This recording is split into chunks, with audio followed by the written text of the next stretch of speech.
Last month, a guy in Ohio sat down at a closing table to sign a mortgage, 30-year fixed 6.6%. He asked the loan officer a simple question: who decided 6.6? And the loan officer gave him the corporate smile and said, "That's just where rates are right now." That's not an answer, that's a shrug with a lanyard, so here's the actual answer.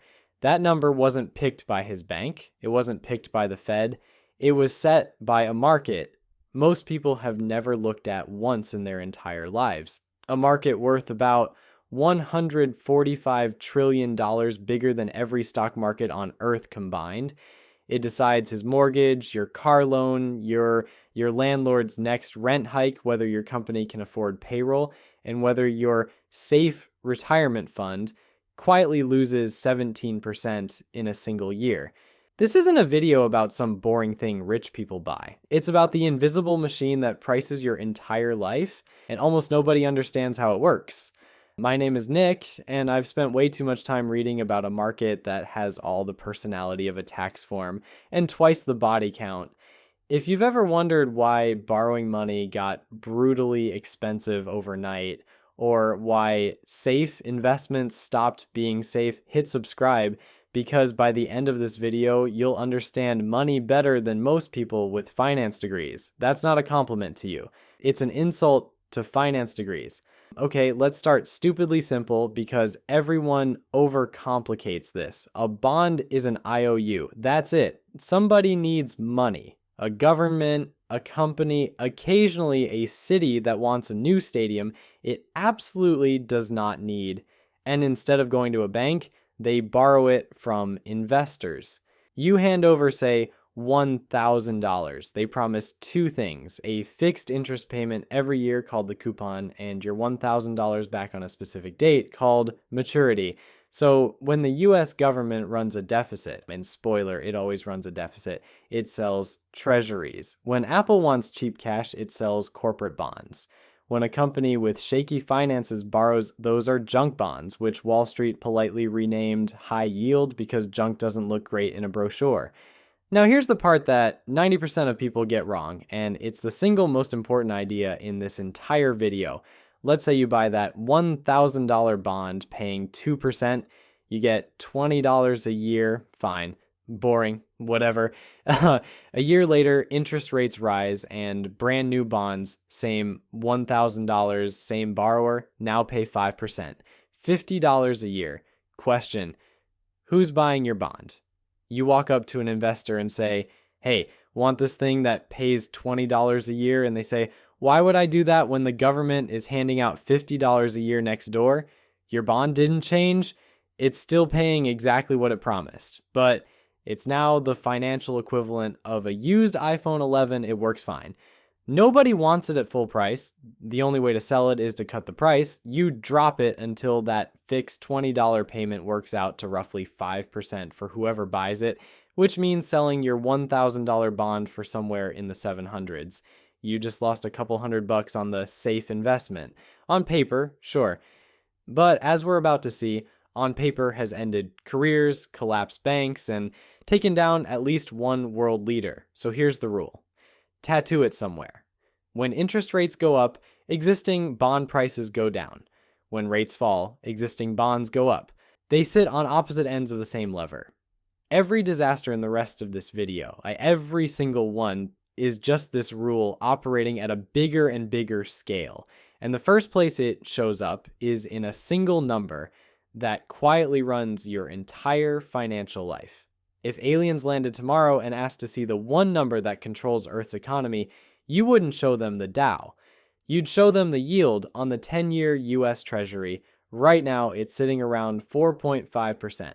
And here's why you should care, even if you've never bought a bond and never plan to. When a bank writes you a mortgage, it doesn't invent the rate. It looks at the 10-year Treasury and asks itself one question: why would I lend money to a random human for 30 years when I could lend it to the US government risk-free at 4.5%? The answer is it wouldn't, unless you pay more. So the bank takes that treasury yield, adds roughly 2 percentage points for the privilege of you being a regular person who might lose your job, and that's your mortgage rate. 10-year at 4.5%, mortgages at 6.6%. That's not a coincidence. That's not literally the formula, but it's the biggest input. Back in early 2021, the 10-year was sitting near 1%, and mortgages hit 2.65%, the lowest ever recorded. People borrowed like the money was expiring. Home prices jumped 19% in a single year, against a 50-year average of about 4%. Then, the 10-year ripped higher, mortgages crossed 8% by late 2023, and the housing market basically froze mid-bite, like someone hit pause on a nature documentary. The bank didn't do that to you. The bond market did. And it doesn't stop at houses. Car loans, credit cards, student loan refinancing, the rate your city pays to build a school, the rate your employer pays to fund its expansion, all of it is priced off treasuries. When yields rise, every borrower in America gets the same rent increase at the same time. Companies that loaded up on cheap 3% debt in 2021 suddenly faced refinancing at 7%. And when your interest bill doubles, you don't write a sad LinkedIn post, you cut costs, which is a polite way of saying layoffs. A chunk of the job losses in 2023 and 2024 weren't really about the economy, like they were about the bond market quietly repricing everyone's debt. Oh, and one more party trick. The bond market predicts recessions better than basically every economist alive. Normally, lending money for 10 years pays more than lending it for 2. Longer wait, more reward. Makes sense. But occasionally that flips, and short-term bonds pay more than long-term ones. It's called an inverted yield curve, and it means investors are so nervous about the near future that they're stampeding into long-term safety. Researchers at the Fed checked the track record. That signal has correctly called every U.S. recession since 1955, with exactly one false alarm. 9 for 9 plus 1 mulligan in the 60s. Your horoscope wishes it had that hit rate. So while CNBC argues about vibes, the bond market just quietly raises its hand and says, trouble's coming, and it is almost always right. This is why political strategist James Carville said back in the 90s that he used to want to be reincarnated as the president or the pope, but now he'd come back as the bond market because you can intimidate everybody. He wasn't joking, and in a few minutes I'll show you the bond market intimidating an entire country into firing its leader in 45 days. But first, we need to demolish the biggest lie in personal finance. Quick favor before the carnage. If this video is connecting dots for you, hit the like button. It's free, it takes a second, and it tells the algorithm that humans actually want to understand money. Okay, back to it. Here's what every financial advisor, every retirement brochure, every target date fund has told you for decades. Stocks are the risky part, bonds are the safe part. 60% stocks for growth, 40% bonds as your seatbelt. Then 2022 happened and the seatbelt strangled everybody. The Fed jacked rates from basically 0 to over 4% in 9 months to fight inflation. And remember our rule, rates up, existing bond prices down. The broadest US bond index fell 13% that year. Worst year in its entire history, going back to 1976. Long-term treasuries, the safest assets on the planet, got absolutely obliterated. Long-dated zero-coupon treasuries lost 39.2% in 2022. One researcher checked the records and found that's the worst year for those bonds going back to 1754. Not 1954, 1754. There were 13 colonies. We hadn't invented America yet, and bonds had never had a year that bad. The classic 60-40 retirement portfolio lost about 17% because for the first time since 1974, bonds didn't cushion the stock crash, they piled on. Millions of retirees opened their statements and discovered the safe sleeve of their portfolio was the thing bleeding. So were they lied to? Sort of. Here's the nuance nobody explained. Bonds protect you from one risk, the borrower not paying you back. The US government will always pay you back, but there are 2 other risks hiding in the fine print. Inflation, which quietly shrinks what those fixed payments can buy, and the big one, Interest rate risk, which is everything we just covered, and there's a number that measures exactly how exposed you are. It's called duration, and it's the most useful concept you've never heard of. Rough translation: duration tells you how much your bond drops for every 1 point rise in rates. A fund with a duration of 6 loses about 6% when rates rise 1 point. A long-term treasury fund with a duration of 17 loses about 17% per point. And in 2022, rates rose more than 4 points. Suddenly, Grandma's bond fund is moving like a tech stock, except without the upside or the fun. Now, here's where it gets cinematic, because this exact same math, this one rule, started taking down bigger and bigger targets. First a bank, then a country. Watch the dominoes. Domino 1, Silicon Valley Bank, March 2023. SVB took in a flood of deposits during the tech boom and parked over $91 billion of it in long-term bonds with an average duration around 6 years. Safe assets, remember? Then rates spiked, and by the rule you now know, those bonds silently lost more than $15 billion in value. The bank wasn't gambling on crypto or meme stocks, like it bought the most boring assets in existence at the worst possible time, funded by deposits that could leave instantly. When SVB sold part of the portfolio at a $1.8 billion loss and asked investors for fresh cash, depositors panicked, and the bank went from fine to seized by regulators in about 48 hours. The 16th largest bank in America, killed by the used iPhone problem. Domino 2, the United Kingdom, September 2022. New Prime Minister Liz Truss announced £45 billion of unfunded tax cuts, and the bond market looked at the math and said, out loud, absolutely not. Investors dumped UK government bonds so hard that 30-year yields spiked more than a full percentage point in 3 days. That detonated leverage strategies inside British pension funds, which were forced to sell more bonds to raise cash, which pushed yields higher, which forced more selling. A doom loop with the entire retirement system inside it. The Bank of England had to launch emergency bond buying, later admitting some pension funds were hours from collapse. And here's my favorite economic indicator of all time. A British tabloid set up a live stream of a head of iceberg lettuce next to a photo of Truss, asking which would last longer. The lettuce won. She resigned after 45 days, the shortest premiership in British history, because the bond market fired her. Carville wasn't exaggerating. The bond market can intimidate everybody up to and including the person running a G7 country. Domino 3, the small one that says everything, Austria. In 2020, Austria sold a 100-year bond, matures in the year 2120, paying a coupon of 0.85%, and investors bought it. Enthusiastically. Why would anyone lock up money for a century at less than 1%? Because of where the world was at that moment. Roughly $18 trillion of bonds globally had negative yields.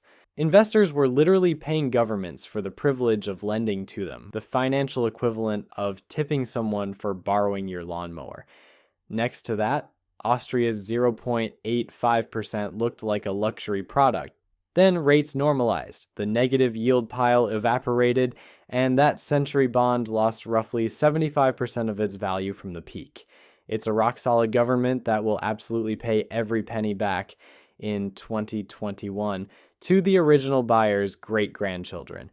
Everyone in between owns a sovereign bond that performed like a meme stock without the Reddit memes, one rule. A portfolio, a bank, a pension system, a country, so you'd think, after all that, the biggest borrower on earth would be playing it careful right now about that. The single largest borrower in the history of money is the United States government, and his tab is currently around $39 trillion.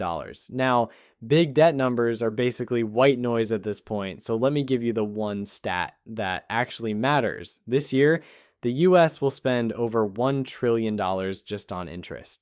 Not paying down debt, not building anything, just interest. The minimum payment on the national credit card. For perspective, that's more than the entire defense budget. The United States now spends more money servicing old debt than it spends on the most expensive military in human history. Interest is now the second biggest line item in the federal budget, behind only Social Security, and on the current path, it eventually takes first place. Imagine your credit card interest costing more than your rent, and your plan is to keep the card. The bond market noticed in May 2025, Moody's, the last major rating agency still giving America a perfect score, downgraded the US. For the first time in over a century, the United States doesn't hold a top credit rating anywhere. The country didn't change overnight. The math just stopped being ignorable. Debt around 100% of GDP and climbing, deficits near 6% of GDP in a year when nothing's even technically wrong, and the customer base is getting picky. Foreign investors used to hold over half of US Treasuries back in 2008. Today it's around 30%. China's holdings are the lowest since 2008. So Washington needs to borrow more than ever, exactly while its most reliable customers are slowly backing toward the exit. What does any business do when demand softens? It offers a better deal. In bonds, a better deal means higher yields. We even got a live demonstration. In April 2025, after a chaotic tariff announcement, investors started dumping treasuries. Yields spiked, and within days, the administration paused the tariffs, with the president admitting the bond market was getting, quote, a little queasy. Read that again. The policy of the world's most powerful government got reversed in under a week, not by Congress, not by voters, and by bond traders. So why should you, a person with a normal life, care about any of this? I guess because remember the formula. Your mortgage is the 10-year treasury plus 2. Every dollar of new debt, every downgrade, every nervous foreign investor puts a thumb on the scale that prices your house, your car, and your boss's payroll. The government's credit card bill is your interest rate, which raises the only question that actually matters. What are you supposed to do with all this? Real quick, because I get asked this constantly, Nick, how do you actually make these videos? The research, the scripting, the hooks, turning a topic as dry as bonds into something people watch for 20 minutes, that's a skill, and it's one we teach step by step inside our school community. Some of our members are already building channels doing exactly this. If that's something you've been thinking about, the link is in the description. No pressure. It'll be there when you're ready. Okay, back to your money. Quick reality check before this part. I'm not a financial advisor, and this is not financial advice. This is the stuff I genuinely wish someone had explained to me years ago, back when I thought a treasury bill was something Congress votes on. First, stop donating money to your bank. The national average savings account pays about 0.5%. Meanwhile, 3-month treasury bills pay around 3.7%. Money market funds pay around 4%, and the best high-yield savings accounts are right there with them. Same money, same safety, 8 times the interest. T-bills even come with a bonus. The interest is generally exempt from state income tax. Your bank is counting on you never watching a video like this one. Disappoint them. Second, know the difference between a bond and a bond fund, because it bit millions of people in 2022. If you buy an individual treasury and hold it to maturity, you get every payment plus your full principal back, guaranteed. Rates can do whatever they want. A bond fund never matures. It's a basket that's repriced every single day, which means when rates rise, the losses show up on your statement and just sit there. Neither one is wrong, but one of them can show you a minus sign on a safe investment, and you deserve to know which one you own before it happens. Third, check your duration. That number we talked about, it's listed right on your fund's fact sheet, and it's your honest risk label. Short duration, small swings. Long duration, you're making a bet on interest rates whether you meant to or not. The retirees who got crushed in 2022 weren't reckless. They just owned duration they didn't know they had. Fourth, if inflation is your nightmare, the government literally sells insurance for it. Series 1 savings bonds currently pay about 4.3%, and the rate adjusts with inflation. Back in 2022, they paid 9.62% and were briefly the most exciting product in America, which tells you everything about 2022. Tips do something similar inside retirement accounts. Boring? Deeply. But boring that keeps up with your grocery bill. And fifth, Watch the 10-year, takes 5 seconds. When it climbs, mortgages, car loans, and corporate borrowing follow. When it falls hard, the market is usually bracing for trouble. It's the closest thing the economy has to a check engine light. And now, you're one of the few drivers who knows what it means. Here's the thing, nobody tells you about the bond market. You've been participating in it your entire adult life. Every mortgage payment, every car loan, every dollar in your 401k's stable fund, you were always in the game. You just never got handed the rule book, and there's an entire industry that's perfectly comfortable keeping it that way. But now you know the one rule everything runs on: rates up, prices down, and you've watched it take down a bank in 48 hours, a prime minister in 45 days, and trillions in safe retirement money. None of those people thought bonds were boring afterward. You don't need to trade bonds. You don't need a finance degree. You just need to stop being the only person at the table who doesn't know what that 6.6% means. Because the bond market is going to keep pricing your life either way. The only question is whether you can read the price tag. And if watching this made you think I could make videos like this, you probably could. The community link is in the description. I'll see you in the next one.